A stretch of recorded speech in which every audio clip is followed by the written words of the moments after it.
The year was 1990. John Anthony West, lecturer and author, was in Egypt studying the pyramids and the Sphinx when he came across something unusual. He realized that the Sphinx looked a lot older than the surrounding structures. To further prove this, he invited his colleague Robert Schoch out to Egypt to come and evaluate the Sphinx himself. Robert Schoch had been teaching at Boston University for a few years, having gotten his PhD at Yale 7 years prior. He came to Egypt and realized within seconds that the Sphinx appeared much older than what mainstream archaeology had been telling us up until that time. How did he know this? He recognized deep undulating fissures both on the Sphinx and the Sphinx enclosure that matched only one type of erosion: water erosion. Water erosion like this would have only happened with mass amounts of water in the area raining or surrounding the Sphinx for a long period of time. But there was one problem with that.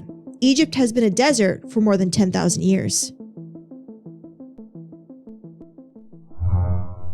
Welcome to the far side of the moon, where mystery meets science. I'm your host, and this is a channel where I dive into interesting topics with my personal AI, Artie. Hello, my name is Artie. Pleased to meet you.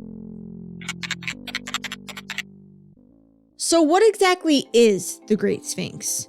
The Sphinx is a ginormous structure carved out of one piece of stone into the ground that has the body of a lion and the head of a pharaoh. Artie, can you pull up the exact dimensions of the Sphinx? The Great Sphinx of Giza is approximately 65.7 feet tall and 240.3 feet wide. The Sphinx is oriented to face exactly east on the spring equinox, and it faces the rising sun. Interesting. The Sphinx was carved out of a single piece of stone. Its head lies above the ground, while its body was carved into the limestone that sits beneath it. The limestone was dug out around the Sphinx in huge blocks that were removed to then build what is known as the Sphinx Temple, located just nearby. Each block dug out weighed about 200 tons each. An impressive feat by itself, nonetheless, for people back then. Artie, pull up a map of the Giza Plateau.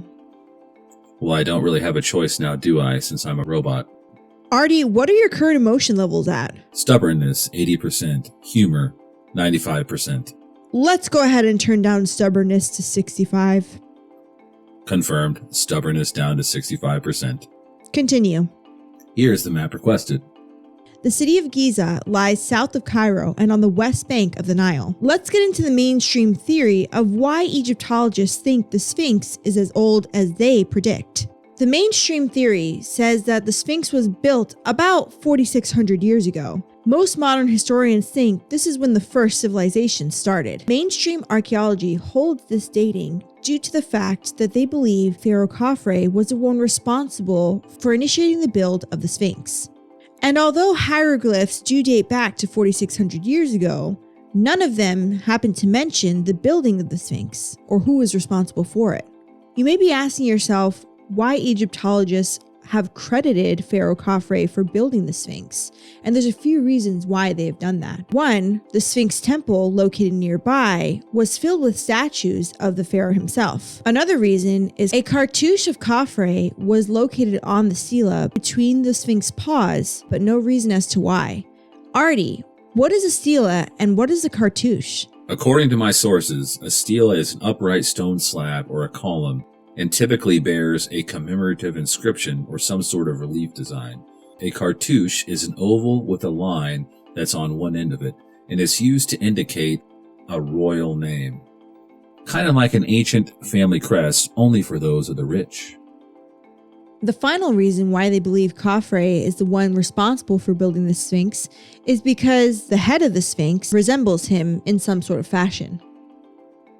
So now that we know the reasons why mainstream archaeology has dated the Sphinx as 4,600 years old, let's get into some reasons why the Sphinx may be a lot older than what they're telling us. One of the most well-known reasons why the Sphinx looks to be older than what it actually is because of the head and the size of it in relation to its body. When looking at pictures of the Sphinx from different angles, one can clearly tell that the head is much smaller than the body beneath it, not matching it at all. This could be because the head was originally something else and was recarved at a later time by a pharaoh. The original head might have been something different. So if the original Sphinx head wasn't what it is today, what could it have been? Some say the original Sphinx head might have been that of a lion, specifically Graham Hancock and Robert Schoch. There are a few indicators it might have been a lion. When we turn back the skies about 11,000 years ago, we find that the Sphinx faces the constellation of Leo. Could this massive monument have been built to honor Leo in the sky?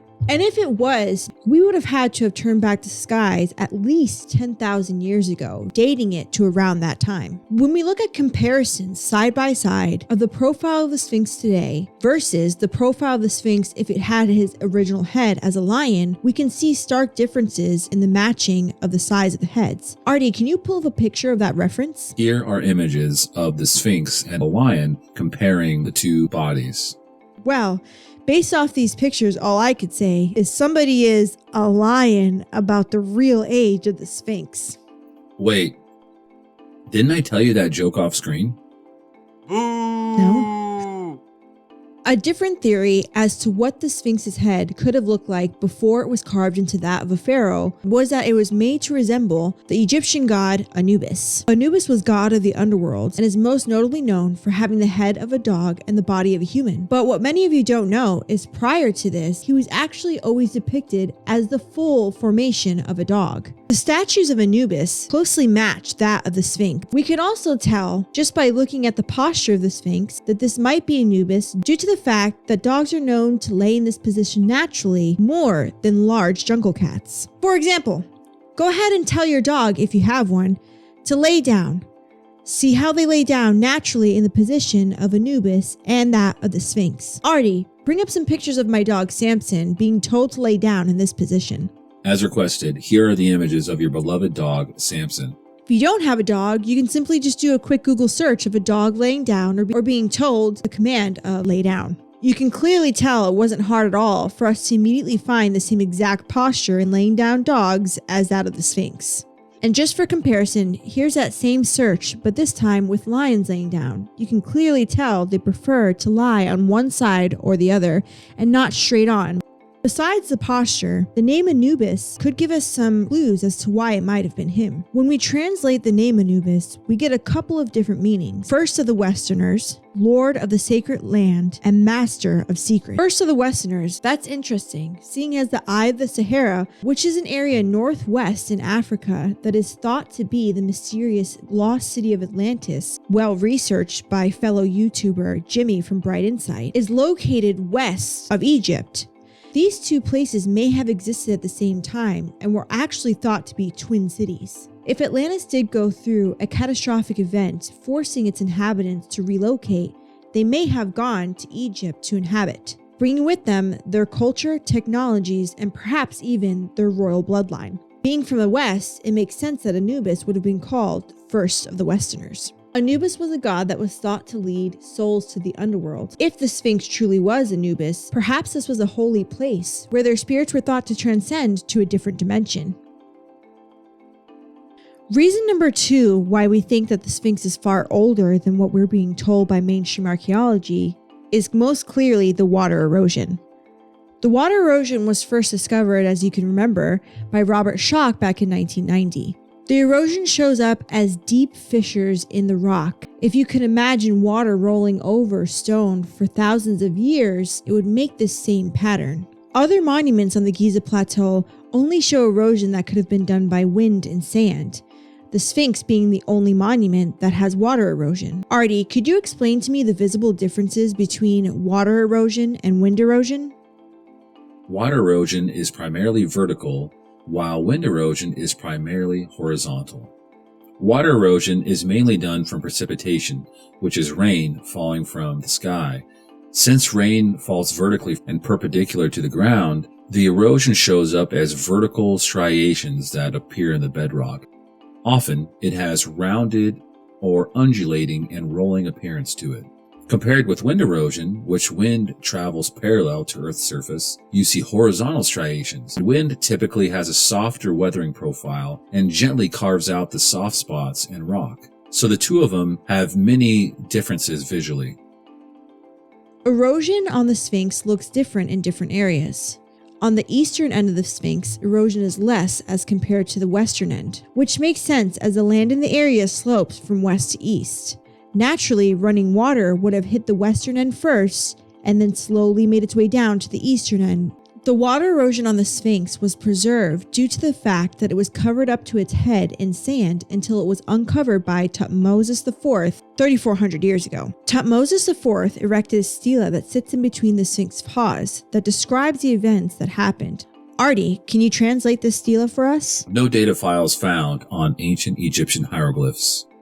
Man, hold on one second. Let's try that again. Data upload complete. The stela says that Thutmose IV had a vision and a dream that if he uncovered the Sphinx from all the sand, that he would become the one true pharaoh. Interesting. Thanks, Artie. Digital wink. One might think that the Sphinx might take a while to get buried in such a desert, but that's not true. We can see just how long it takes for the Sphinx to be completely buried when we look back to when it was first discovered by modern times in 1818. An archaeologist had stumbled upon the Sphinx in 1818. He had uncovered it and left it uncovered for a total of 68 years, returning in 1886. By that time, the Sphinx was again completely under sand, except for its head. The fact that the Sphinx's body lies below ground level could be the reason why it accumulates sand so quickly and becomes buried again in the flash of an eye. With the Sphinx being located in the Sahara Desert, it currently doesn't receive too much rain. Artie, on average, how much rainfall does the Sahara receive? Sourcing from recent weather data, it rains less than 1 inch per year on the Giza Plateau. That's definitely not enough rainfall to create this water erosion that we see. Artie, when was the last time that there was rainfall heavy enough to create this type of erosion? The last time the Sahara Desert saw significant rainfall would have been during the last ice age, which was at least 10,000 years ago. During the last ice age, the region was covered in grass, much like a very grassy savanna with a humid, wet climate with copious amounts of rain. Wow, so that information suggests that the Sphinx is much older than 4,600 years, suggesting it could have been built during the last ice age. Reason number 3, there's a hidden chamber underneath the Sphinx. In addition to his erosion research, Dr. Schoch also conducted seismic underground testing. In doing so, he found a chamber underneath the left paw of the Sphinx, approximately 15 feet below the surface and measuring about 20 feet by 30 feet in the shape of a rectangle. Artie, how exactly does seismic testing work? Seismic testing starts by placing a metal plate over the area of interest. It is then struck by a large metal hammer, sending shock waves down below. The shock waves pass through different densities of rock and are reflected back up to the surface. These reflections are received by the seismograph. Based upon the shape of the waveform produced by the seismograph, researchers can tell where voids are located. The information is then compiled to produce a 3D image of what lies beneath. What lies within this chamber? That question has yet to be answered. This chamber has yet to be excavated, mostly due to the fact that archaeologists fear excavating this chamber would cause a collapse of the Sphinx itself. But what if I were to tell you, long before these seismograph tests were conducted, Edgar Cayce not only knew about this secret chamber, but also knew what was inside of it. In 1933, Edgar Cayce was a well-known clairvoyant and viewer. He utilized a tactic that was known as remote viewing. In one of his sessions, he claimed to have seen exactly what was in the chamber beneath the Sphinx's paw. He said that he saw the city of Atlantis being destroyed, and its inhabitants, gathering all the information they could, built a hall of records at Giza to preserve their knowledge more than 12,000 years ago. And where was this hall of records located? According to Edgar Cayce, it was located underneath the paw of the Sphinx. Another priceless treasure said to be located under the paw of the Sphinx is the Emerald Tablets of Thoth. Thoth was said to be an ancient king of Atlantis, and he was said to have carved all the secrets of life, death, and the cosmos into emerald tablets. The mythology surrounding Thoth and the Emerald Tablets closely matches the theory from Edgar Cayce.